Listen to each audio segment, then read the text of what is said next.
Bagaimana hukumnya bila seorang laki-laki menikahi Nasrani, maksudnya perempuan non-muslim?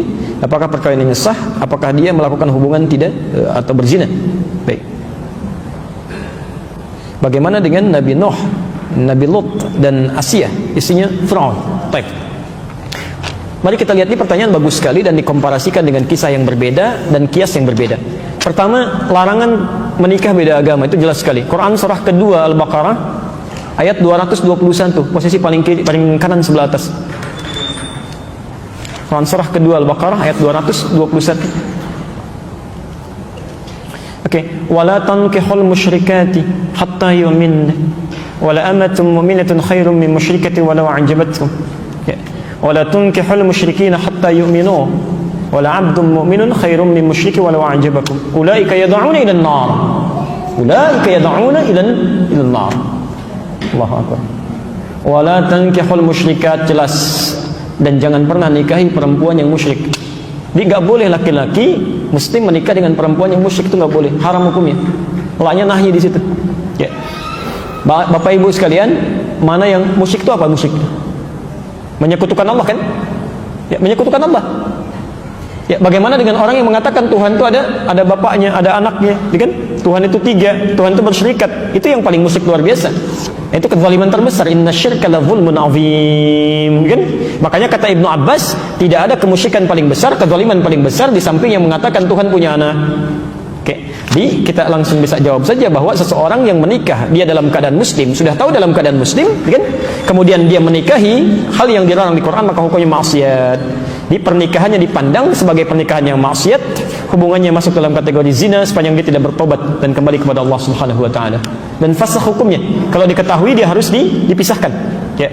Kalau perempuan, hati-hati. Bahasa Qur'annya wala tunkihu, jangan dinikahkan. Artinya kalau ada anak perempuan menikah dengan non-muslim, kemudian terjadi pernikahan, bahkan bapaknya yang menikahkan, misal, atau ridha saja, itu bukan cuma anaknya yang dosa, orang tuanya ikut dosa. Ikut dosa. Karena beban dari perempuan itu yang menikahkan walinya. Ya, jelas ya?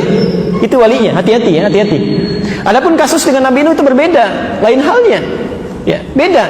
Anda harus bedakan antara muslim dengan muslimah yang bermaksiat. Lain gitu kan? Ya. Nabi Nuh dalam keadaan muslim, dia berislam dengan baik, dalam keadaan sebelumnya sudah berumah tangga. Ya, diangkat mendapat hidayah, diangkat ditetapkan sebagai seorang rasul. Ya, sama. Nabi Muhammad SAW itu kan hanif sebelumnya. Khadijah juga demikian. Ketika Nabi Muhammad diangkat sebagai seorang rasul, ditetapkan, ngajak istrinya kan berdakwah.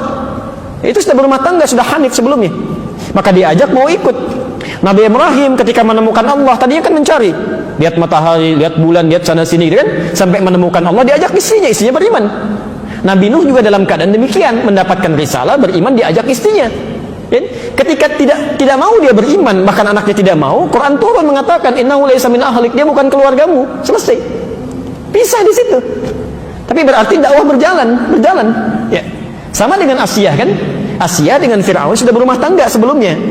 Ya, ketika Musa diutus didakwahi, Asianya beriman, Firaunnya tidak. Ya kan? Cuma dia menyembunyikan imannya untuk berdakwah kan?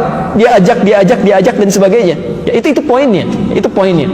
Tapi kalau misalnya seseorang sudah beriman sebelumnya, sudah muslim, ya, dan dalam keadaan belum menikah, tidak boleh menikah dengan pasangan yang bukan muslim atau tidak seiman. Dosa hukumnya. Dan bahkan maaf bahasa Qur'annya, ulaika yad'una ilan nar. Nanti banyak madaratnya yang mengajak pada neraka. Hubungannya sudah salah, pandangannya sudah keliru, semuanya zina aja. Ya, haram gitu kan? Dan sebagainya. Dan segala perangkat kehidupannya akan kacau, nggak akan enak tuh. Nggak akan enak, ya. Tidak ada kemunafikan terbesar kecuali di satu tempat, mohon maaf ya, satu tempat ibadah pada Tuhan yang berbeda, tapi sama-sama saling mengingkari. Ya kan? Kita toleransi aja, nggak apa-apa, kamu ibadah di sini, saya di sini, kamu kamar sini, saya kamar sini. Tapi ketika berdoa di sini mengingkari, ya yang itu nggak benar, ini yang benar. Jadi mengatakan itu nggak benar, ini yang benar. Nggak akan maslahat kehidupannya. Ya. Makanya kata Buya Hamka dulu, sesungguhnya orang-orang, maaf, yang terjebak dengan kemunafikan tingkat tinggi, yaitu orang yang hadir pada ibadah agama umat lain. Itu hipokrit paling tinggi kata beliau. Karena dia datang pada satu acara, hatinya mengingkari. Kok bisa hati orang mengingkari datang pada satu tempat yang ada? Ya. Anda diundang ke satu tempat, tapi Anda nggak suka dengan acaranya, segalanya Anda ingkari itu, tapi Anda hadir di situ, kan aneh itu. Ya, itu paling aneh.